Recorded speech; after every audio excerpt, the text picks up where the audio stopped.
بسم اللہ الرحمن الرحیم۔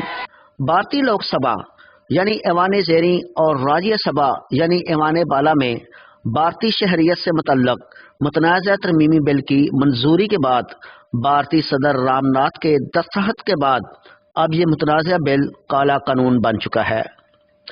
یہ بل صریحاً مسلم دشمنی پر مبنی ہے، جس کے تحت بھارتی حکومت بنگلہ دیش، افغانستان، پاکستان اور سری لنکا سمیت دیگر ہمسایہ ممالک کی اقلیتوں بشمول ہندو، بدھ مت، جین، پارسی، سکھ اور عیسائیوں کو بھارتی شہریت دے گا، لیکن اس میں مسلمان شامل نہیں ہوں گے۔ یہ بل در حقیقت اکھنڈ بھارت فاشسٹ نظریے کا ہی ایک تسلسل ہے۔ بھارت کے مسلمانوں کو اس حوالے سے پریشان ہونے کی قطعاً ضرورت نہیں ہے، کیونکہ انتہا پسند ہندوؤں کی اس سوچ کو آج سے 1400 سال قبل اللہ سبحانہ و تعالیٰ نے سورہ المائدہ کی اس آیت میں کھول کر بیان کر دیا تھا: تم ایمان والوں کی دشمنی میں سب سے زیادہ سخت یہود اور مشرکین کو پاؤ گے۔ اس میں کوئی شک نہیں رہنا چاہیے کہ اس وقت کرۂ ارض پر سب سے بڑا مشرک ہندو ہے۔ بھارت کے مسلمانوں کو اس زمینی حقیقت کا ادراک کر لینا چاہیے کہ تاریخ اپنے آپ کو دہرا رہی ہے۔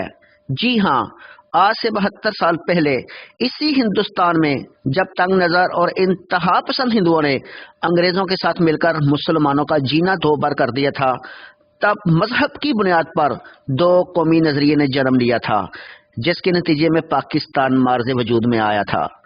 72 سالوں کے بعد آج ایک دفعہ پھر بھارت کو مذہب کی بنیاد پر تقسیم کرنے کی بنیاد رکھ دی گئی ہے۔ مسلم دشمنی پر مبنی یہ بل بھارت میں ایک نئے پاکستان کی نوید سنا رہا ہے۔ مبارک ہو بھارت کے مسلمانوں، اللہ سبحانہ تعالیٰ آپ کو شرک کی اس سرزمین پر ایک اور پاکستان بنانے کا موقع دے رہا ہے۔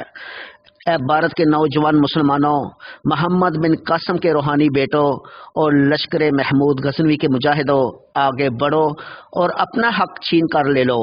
اس میں کوئی شک نہیں کہ آپ کا دشمن مکار تو ہے، لیکن اس کے باوجود میں آپ سب کو یقین دلاتا ہوں کہ وہ انتہائی بزدل بھی ہے۔